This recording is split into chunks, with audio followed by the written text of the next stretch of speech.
Génesis capítulo 6, versículo 9 dice: estas son las generaciones de Noé. Noé, varón justo, perfecto fue en sus generaciones. Con Dios anduvo Noé. Y engendró Noé 3 hijos, a Sem, Cam y Jafet. Y se corrompió la tierra delante de Dios, y se llenó la tierra de violencia. Y miró Dios la tierra, y he aquí estaba corrompida, porque toda carne había corrompido su camino sobre la tierra. Y dijo Dios a Noé: el fin de toda carne ha venido delante de mí, porque la tierra está llena de violencia delante de ellos, y he aquí que yo los destruyo a ellos con la tierra. Hazte un arca, dice acá el Señor, hazte un arca de madera de cedro, harás apartamentos en el arca, la embetunarás con brea por dentro y por fuera, y de esta manera la harás de 300 codos de longitud del arca, y de 50 codos su anchura, y de 30 codos su altura. Versículo 18. Mas estableceré mi pacto contigo, y entrarás en el arca tú, tus hijos, tu mujer, las mujeres de tus hijos contigo. Amén y amén. Gracias te damos, Señor, porque vas a hablarnos. Venimos, Señor, orando por nuestros hogares, por nuestras familias, para que tú los consagres, para que tú los santifiques, para que nosotros podamos tener un año de paz, un año de bendición, Señor. Traemos esa carga, Señor, sobre nuestras espaldas y los ponemos en tus espaldas para poder nosotros descansar en ti, Señor. Gracias te damos en el nombre de Cristo. Amén y amén. Tomen asiento, por favor. Hemos estado en una semana de santificación y hemos visto, gracias a la participación de casi todos los pastores, la santificación, primero de las relaciones, luego santificación del espíritu, santificación del alma, santificación del cuerpo, como también fue la santificación de las actividades que uno despliega, sea trabajo, sea estudios, etcétera. Santificación también, ayer veíamos, de la visión que Dios pone en nuestras vidas, en nuestro corazón. Y hoy día queremos cerrar estos 7 temas de santificación, y es santificando mi labranza. Santificando mi labranza. ¿Qué cosa es labranza? Todos tenemos una idea o un conocimiento pleno qué cosa es la labranza. De todas maneras, quiero refrescarlo. Y labranza es la tierra cultivada, la tierra en la cual el labriego excava. Labranza es voltear la tierra, removerla, es agitar el suelo. Labranza es romper el suelo, la tierra que se ha compactado a causa de la humedad o de las lluvias o la sequedad, y se compacta. Y no vas a echar una semilla sobre una tierra compacta porque no va a dar fruto. Labranza también es eliminar la mala hierba. Labranza es curar la tierra. Y labranza es procurar la fertilización de la tierra. Porque si una tierra está con mala hierba, una tierra está infestada, entonces no podemos nosotros sembrar algo bueno que te va a dar frutos malos o no te va a dar nada. Entonces todo eso se refiere a la labranza. Y para nosotros que este tema es santificando mi labranza, santificando tu tierra de cultivo, santificando la tierra, entre comillas, que Dios te ha dado para que tengas frutos y frutos en abundancia, que es el propósito de Dios. Es la ley espiritual y la ley humana para el ser humano, que nosotros tengamos fruto y fruto en abundancia, ¿de acuerdo? Y acá encontrábamos y empezábamos el tema con Noé. Noé, él cuidó su labranza, y no necesariamente la labranza de la tierra. Miren ustedes, posiblemente donde vivía Noé, cultivó, sembró, etcétera, etcétera. Pero vino el diluvio y acabó con todo. Nosotros estamos viendo un dramático suceso que está sucediendo en un lugar de Los Ángeles, en el cual el incendio forestal ha incurrido en la ciudad, en parte de la ciudad, y está destrozando todo. Y dicen ahí residencias multimillonarias, residencias, Los Ángeles, California. Hay muchos artistas del cine que viven ahí, Y hay artistas que han perdido sus casas. Claro que muchos van a decir, bueno, no le hace falta, tiene muchos millones, se compra en otros sitios, de acuerdo. Pero nosotros vemos casos como el de Los Ángeles, casos como el del diluvio que estamos viendo ahora con Noé, que eso cuando se desata no respeta ni a pobres ni a ricos, ¿de acuerdo? Entonces uno puede haberle puesto cimientos de oro a una casa, uno puede haber puesto todo su empeño en una tierra, viene la inundación, viene el incendio y arrasa con todo. Esté bien constituido o mal constituido. Entonces, ¿cuál es mi labranza? Mi labranza, mi tierra de cultivo, tu primera tierra de cultivo es tu casa. Por eso también nosotros pedíamos en la publicidad de este culto que pudieran invitar a las familias, a sus familias. Porque esto es santificar básicamente tu hogar, tu familia. Pero tú puedes orar por tu familia hoy día, una familia que está compuesta o descompuesta, una familia que eligió caminos correctos o caminos erróneos. Puedes orar en este momento y orar al Señor para que la consagre, para que santifique. Pero lo mejor es no orar sobre la cosecha que tenemos, sino orar sobre la semilla que tenemos.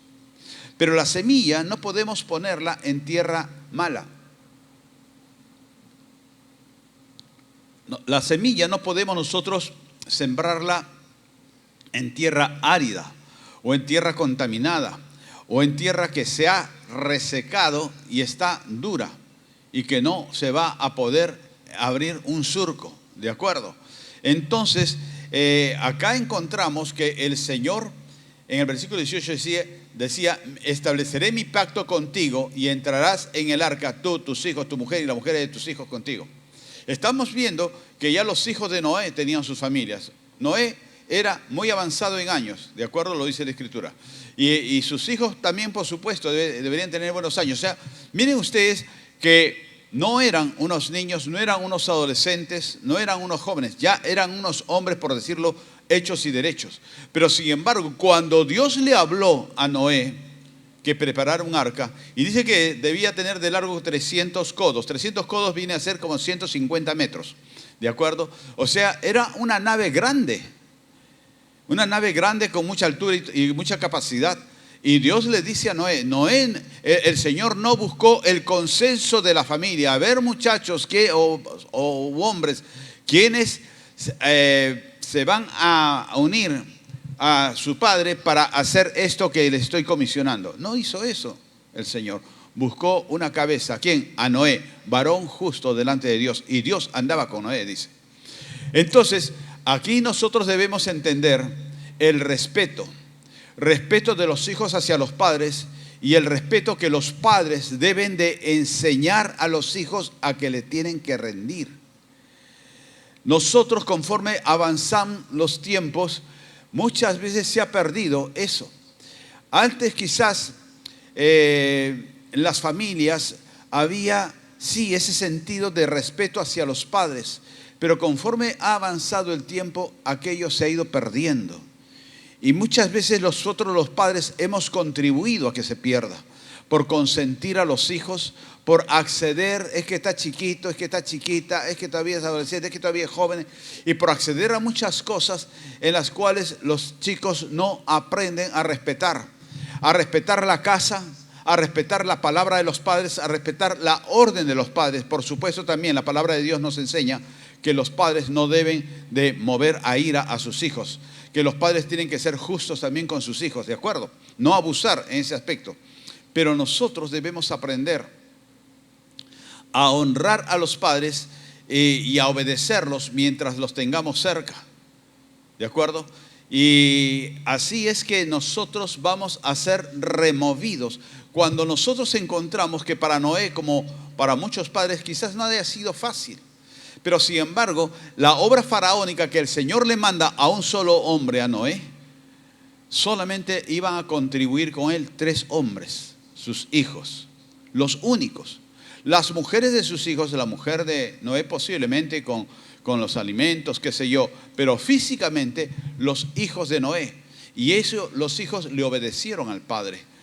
Nosotros tenemos que remover la tierra de nuestro hogar, de nuestra familia. No podemos nosotros simplemente pedir un barniz. Nosotros a veces podemos tener nuestra labranza, nuestra tierra.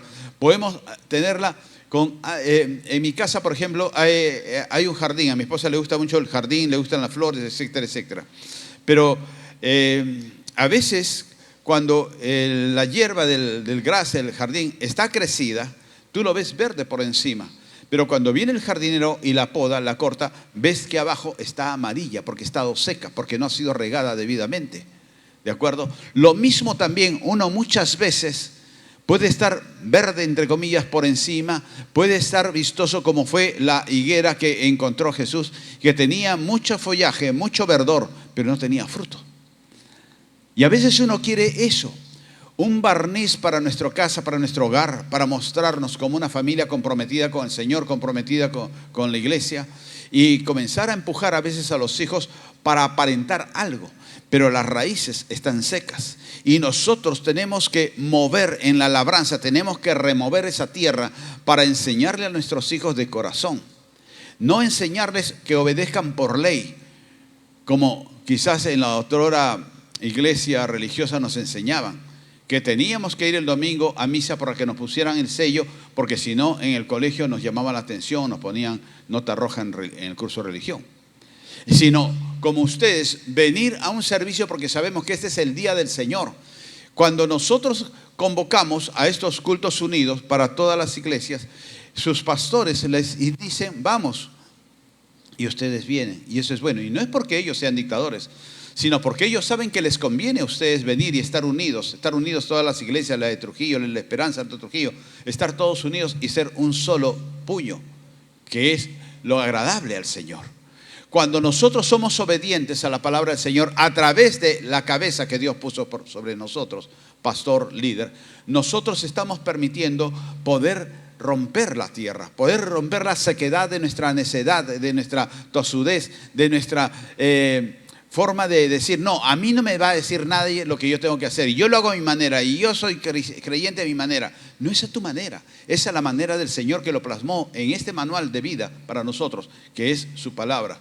Nosotros tenemos que excavar profundo. Cuando se dice excavar es meter la pala, meter la hoz profundamente para remover la tierra y poder ver qué cosa hay debajo. Y eso es en nuestras vidas. Cuando nosotros, y es lo que yo estaba mencionando hace unos momentos en la reunión de obreros, cuando por ejemplo se acerca un encuentro, lo que se busca es eso, remover adentro qué áreas pueden haber sido afectadas en nuestras vidas, en las vidas de nuestros hermanos que van a ir a encuentro, para que el Señor los sane. No lo va a sanar el pastor, no lo va a sanar el maestro que va a estar dando la charla, la enseñanza, lo va a sanar el Señor a través de esos maestros, a través de los líderes, de los pastores. Entonces remover aquellas cosas que hemos sido afectados de niños, de adolescentes o de jóvenes, es poder nosotros permitir que el Señor nos ayude a excavar profundamente en nuestra vida y poder sacar aquello que está estorbando. Voltear la tierra es remover completamente, remover nuestra vida y volver, como dice la palabra del Señor, a un nuevo nacimiento. Hay personas que a veces están en una iglesia y pueden tener 5, 10, 20, 30 años y no han nacido nuevamente. Porque siguen ellos enquistados en sus pensamientos antiguos. Siguen ellos diciendo, yo he sacado todo, pero esto me lo guardo. Esto no se lo digo a nadie. Y a esto no lo rindo al Señor. ¿Por qué? Porque lo van a tomar como vulnerabilidad, lo van a tomar como debilidad y se van a aprovechar nuevamente de mi vida. Porque hemos sido heridos. Cuando uno ha sido herido de chico, de joven, qué sé yo, uno a veces guarda ciertas reservas y no quiere sacar todo. ¿Por qué? Porque tiene miedo de sentirse vulnerable. En un momento yo conté algo de un compañero de trabajo que era un hombre mayor que yo incluso. Y cuando yo hacía célula, este hombre comenzaba a llorar y a llorar y a llorar. Y yo le decía, ¿qué sucede? No, nada, Reinaldo, nada, Reinaldo. Y él simplemente lo que hacía, se paraba y se iba. Y yo me sentaba a conversar con él, le decía, ¿qué es lo que te pasa? ¿Qué es lo que sucede? ¿Te puedo ayudar con algo? ¿Puedo orar? Ora por mí no es. Pero dime, ¿qué es lo que te duele? ¿Qué es lo que tienes dentro? Nunca lo dijo. Y siempre vivió con eso sepultado. ¿Por qué? Porque él, en la empresa, en su familia, él se mostraba como un hombre firme, un hombre fuerte. Pero por dentro estaba el niño quebrado. Nunca supe qué es lo que había acontecido con él, pero él se lo llevó eso a la tumba, porque eso fue su talón de Aquiles, su debilidad, que un día en esa fragilidad decayó su salud y partió. Nosotros tenemos que permitir que el Señor voltee nuestra tierra, entre comillas, que agite nuestro suelo y que rompa la tierra compacta que hay de costra sobre nosotros. Nosotros tenemos que ver de eliminar la mala hierba. Esa mala hierba es con lo cual nosotros nos hemos venido creciendo, desarrollando y hasta cierto punto aceptando. Aceptando una vida paralela de creyente y de no creyente. Como la mayoría de personas que te rodean en tu medio de trabajo, en tu barrio, en tu medio de vida, la mayoría no son creyentes. Y por consiguiente, ellos vienen con cosas y costumbres y hábitos del mundo. Y entonces es un torpedeo, un bombardeo constante que tenemos cuando salimos de acá del culto y regresamos a nuestras labores cotidianas. Y ahí el enemigo se aprovecha para hacernos trastabillar y comenzamos nosotros a ceder a lo que el ambiente nos dice. Por eso es que el primer día de santificación yo decía santificar las relaciones. Porque esas relaciones son al final de cuentas las que nos pueden hacer cambiar, acceder a, en los obreros compartía algo del sacerdote Aarón, que el medio ambiente, las relaciones que hubieron delante de él, lo hicieron cambiar y ceder. Nosotros encontramos que tenemos que ser curados en la mala hierba que ha crecido junto con la buena hierba en nuestras vidas y comenzar a cernir y a separar. Llega el momento en que tenemos que separar, que tenemos que quemar la paja y la hojarasca y que quede el fruto para poder nosotros vivir por el fruto. Y también nosotros tenemos que ser fertilizados, poder ser fértiles para dar fruto y fruto en abundancia, que es lo que busca el Señor. Dice la palabra del Señor que tú no lo buscaste a Él, Él te buscó a ti, para que lleves fruto y que tu fruto permanezca, nos dice en la palabra.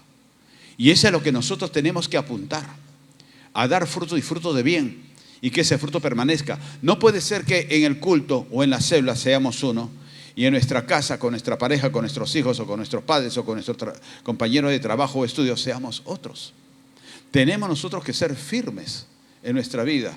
Noé involucró a sus hijos para la salvación de ellos y de sus generaciones. La labranza.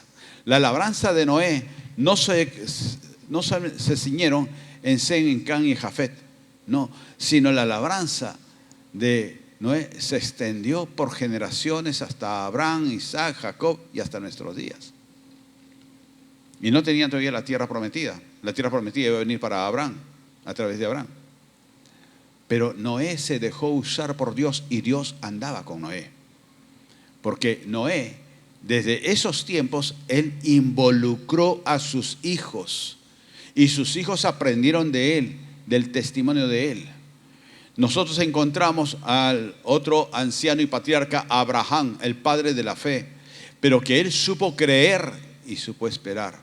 Miren, yo les digo, y lo entiendo, que es difícil cuando uno está esperando por un milagro y te despiertas al día siguiente y te despiertas con la desgracia encima, porque no cambiaron las cosas.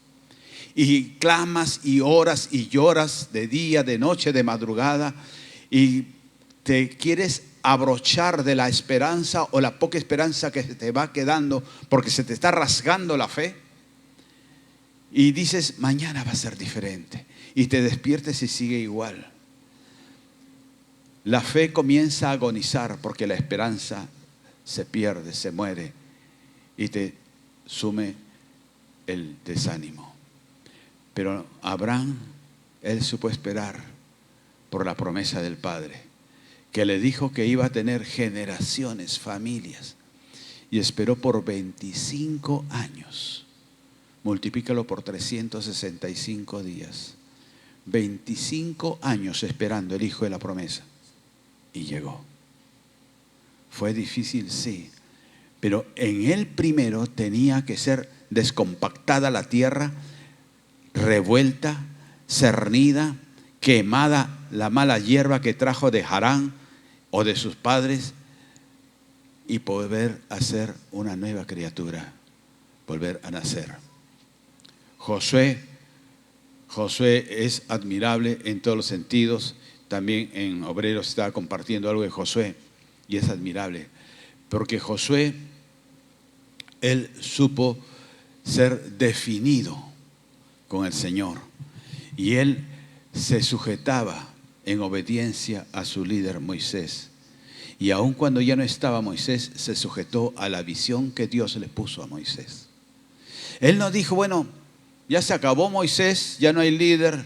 Bueno, y ahora cada uno con su cada una agarren por donde quiera. Sino que él esperó para ser el instrumento, para cuajar esa visión que Dios le había dado al padre Abraham y que después la restauró en Moisés.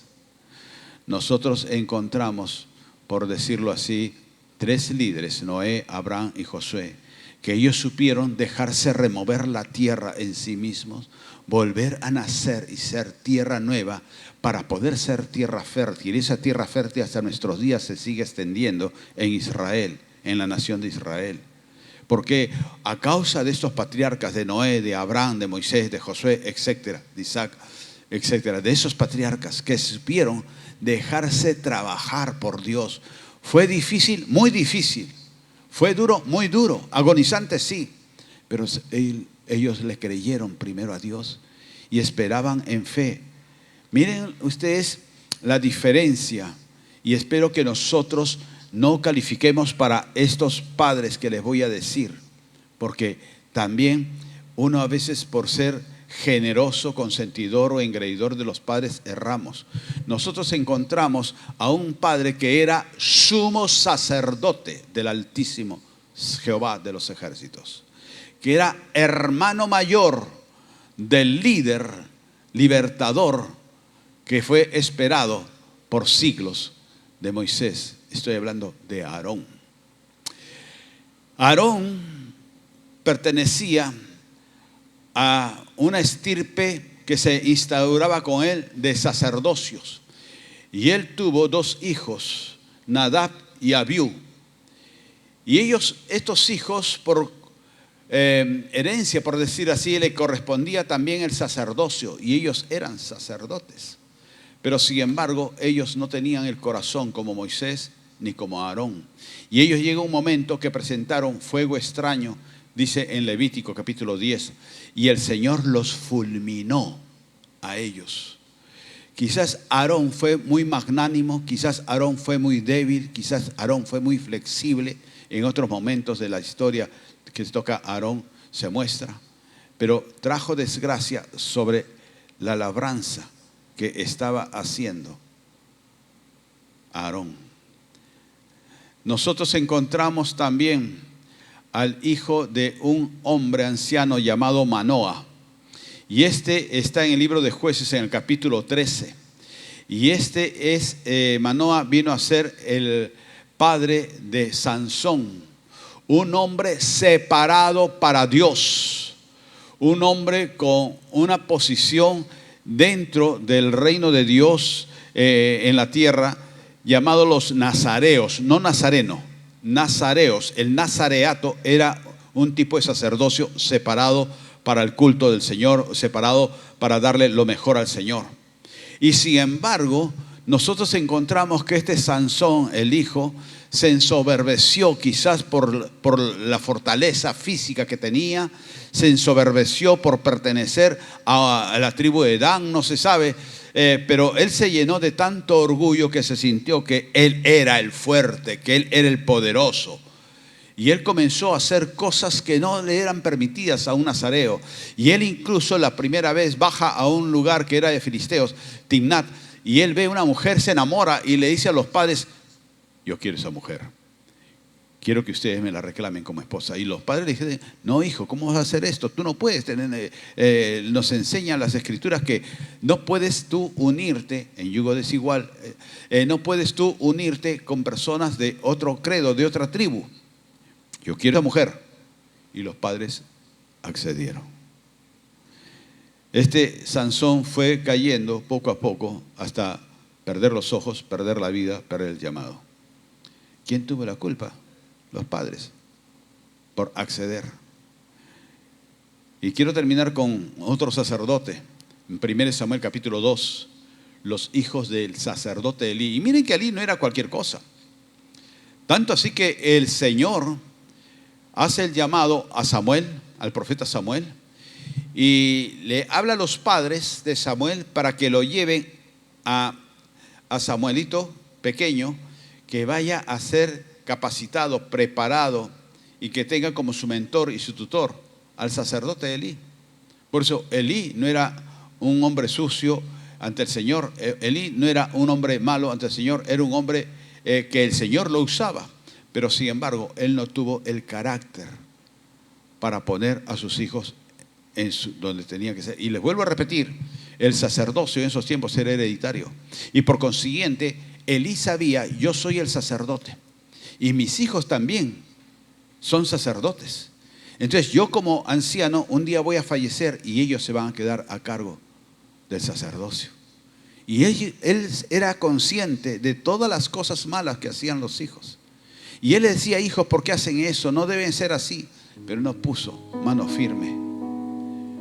Y llega un momento en el cual los hijos y Elí mismo muere y perdieron el sacerdocio, perdieron todo. Samuel quedó como profeta. Y es más, miren lo paradójico de la vida, que él era el mentor, el tutor, el maestro, el ayo de Samuel. ¿Y cómo recibe el sacerdote Elí, por decir la sentencia de muerte, lo que Dios iba a hacer? A través de su pupilo, a través de Samuel. Samuel escuchó la voz de Dios, el Señor dejó de hablarle a Elí. Samuel escuchó la voz de Dios y le dijo lo que iba a suceder. Y Samuel fue por encargo de Dios a hablar con Elí y le dijo que iba a morir, porque no has estorbado el pecado de tus hijos. Tenemos que estorbar el pecado en nuestra labranza, en nuestro hogar, en nuestra familia. No consientas que el enemigo te robe a tus hijos, te robe a tus nietos, te robe a tus parientes. Sé firme y definido, como dijo Josué: yo no sé ustedes a quiénes servirán. Y ya en el epílogo de su vida, cuando él estaba anciano: yo no sé ustedes a quiénes servirán, pero yo y mi casa serviremos a Jehová. Ser definido con el Señor. Que te acusen de legalista, de anticuado, de aleluya, de fanático. ¿Qué te importa si sabes que no lo eres? Aquellos que quieren propugnar el pecado, meter el pecado, aquellos nos van a acusar de legalismo, nos van a acusar de fanáticos, nos van a acusar de que este libro está desfasado. Mas la palabra de Dios dice: cielo y tierra pasará, pero mi palabra no pasará. Y nosotros tenemos que aferrarnos de la palabra del Señor. Nosotros tenemos que creerle al Señor lo que Él dice. Y aún en la desgracia, aún en la lucha interna que podamos tener, nosotros poder creerle al Señor.